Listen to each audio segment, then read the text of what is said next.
It was once the capital of the ancient Mayan Empire, dating back to the 1st century. To this day, it is still unknown how or why it was abandoned. Located deep in the lush rainforest of the northern part of Guatemala, Tikal holds many secrets still yet to be discovered. Getting there is about a 41-mile drive from Flores Island. You can get there by chicken bus, taxi, taking a private tour, or driving there yourself. The drive there itself is scenic. You'll pass by small villages, rolling hills, and green vegetation. You'll get a glimpse of how beautiful the countryside is in Guatemala. Before exploring this place, important items to bring are closed-toe shoes, bug spray, a rain jacket, bottled water, and snacks. The weather shifts throughout the day, and you might find yourself in a downpour. This place is one of the most pristine and beautiful places I've been to, and has an atmosphere of mysticism. Unlike other ancient ruins that amass countless of tourists, traveling to Tikal is quite a journey. Because of this, people who travel to walk amongst the ruins tend to have a great respect for it and other travelers. With that said, I still recommend getting to the site early to enjoy the ruins alone or with less people. At the height of its power, more than 100,000 called this city home, and there are currently 32 known rulers. The ancient Maya were known to make their life difficult. They believed a difficult life is a fulfilling life. During the Mayan times, kings and royalty would wear 10 to 20 pounds of jade. They were worth more than gold. It was designated a UNESCO World Heritage Site in 1979 and is part of the 2.5 million acres of biosphere. It's also home to a plethora of wildlife. Tikal National Park is one of the few World Heritage properties inscribed in both natural and cultural criteria for its extraordinary biosphere and archaeological importance. It's estimated the central part of the ancient city alone contains 3,000 structures that cover about 6 miles. There are 6 major temples and plenty more structures yet to be excavated. It's estimated that only 30% of them have been unearthed. At the center of the site lies the Great Plaza. It's bordered by 2 temple pyramids, the Northern Acropolis and the Central Acropolis. Temple 1 borders the plaza to the east. It's known as the Temple of the Great Jaguar. One of Tikal's greatest ruler, Hassa Cha'an Kawil, was found buried 23 feet beneath this temple. He's also known as Akakao, the Lord of Chocolate. The Maya considered this temple a portal to the underworld. Temple 1 is one of the more iconic temples of Tikal and stands at 154 feet tall. According to archaeologists, the steps of the temple were once covered in red paint. Bordering the plaza to the west is Temple 2, also known as the Temple of the Masks. It is the best restored temple in Tikal and stands at 125 feet tall. It was built by the same ruler, Hassa Cha'an Kawil, in honor of his wife, Lady Kalalun Unemo. From the back, you're able to walk up wooden scaffolding to get to the shrine at the top of the temple, where you'll have an overview of the plaza in Temple 1. To its left lies the North Acropolis, which served as a royal cemetery for more than 1,000 years. It was also a site for rituals and ceremonies. It is thought that human sacrifices were practiced by the Maya, but not to the extent that was once long believed.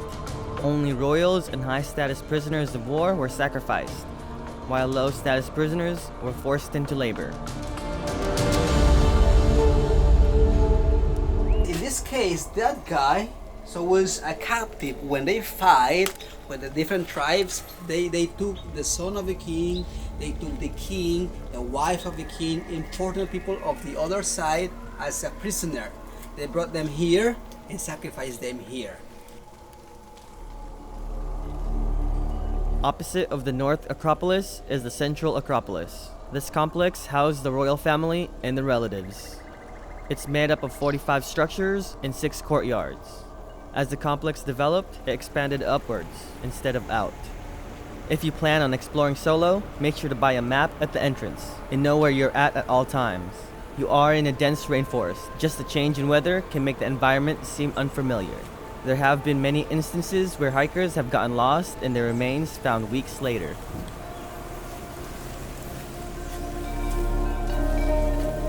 Temple 3 is known as the Temple of the Jaguar Priest. It's associated with the little-known king Dark Sun, and it's likely that it's his funerary temple. It stands at 150 feet tall. Historians believe that this is the last temple pyramid that was raised at Tikal. The temple is only partially restored and is closed to the public. Temple 4 is the tallest and the most voluminous edifice in Tikal. It towers over the Guatemalan rainforest at 213 feet tall. It's known as the Two-Headed Serpent Temple. It has not yet been completely unearthed, but it is open to the public. It's located furthest away from the entrance. Temple 5 is the second tallest edifice in Tikal, standing at 190 feet tall. The temple is thought to be dedicated to the rain god Chak, or a tomb of a ruler that greatly respected the god. That ruler has yet to be identified. The most important ceremonies were thought to be held at this temple. Temple 6 is known as the Temple of Inscriptions, due to the inscriptions carved into the 40-foot panels at the rear of the roof. The hieroglyphic text records major events in the history of Tikal, with the earliest text equating to 1139 BC. Its architecture, chambers, and interior layout suggest that it's a palace-type structure, rather than a temple. It has yet to be completely unearthed. It started raining in the afternoon and had to take shelter at one of the rest areas. Depending on what time of year you go, the rain may be more severe.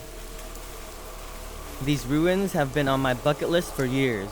It felt surreal to finally step foot onto this place. The atmosphere, especially during the rain, felt otherworldly. This place has also been a film location for Star Wars, James Bond's Moonraker, and Apocalypto. Walking amongst the limestone ruins, I can only imagine what it was like during the height of this city. If you're up for an adventure, this is one of the places I highly recommend putting on your bucket list. On this trip, I booked a private tour instead of going solo, for the benefits of pickup and drop-off, going on my own pace, and learning about the ruins. My guide was Ruel. He was friendly, knowledgeable, and had a lot of insights about the site. I highly recommend their tour. You can book them through the Vider's website. The park is open year-round, and gates are open from 6 a.m. to 5 p.m. It costs 150 quetzales for foreigners, which is equal to $20 US. For 250 quetzales, you can enter the park when gates open at 6 a.m. to see the sunrise. Tickets sold after 3 p.m. are valid for the next day. For another 50 quetzales, you can camp in the national park. You can even take a 4-day guided trek from El Zutz to Tikal. Another thing to be aware of are the monkeys that roam this place. Make sure to move when you see them above you. They're known for throwing their dung at people. At the entrance to the site, there are restaurants and shops. I recommend getting lunch there after your hike. The food was excellent and felt rewarding after a long day.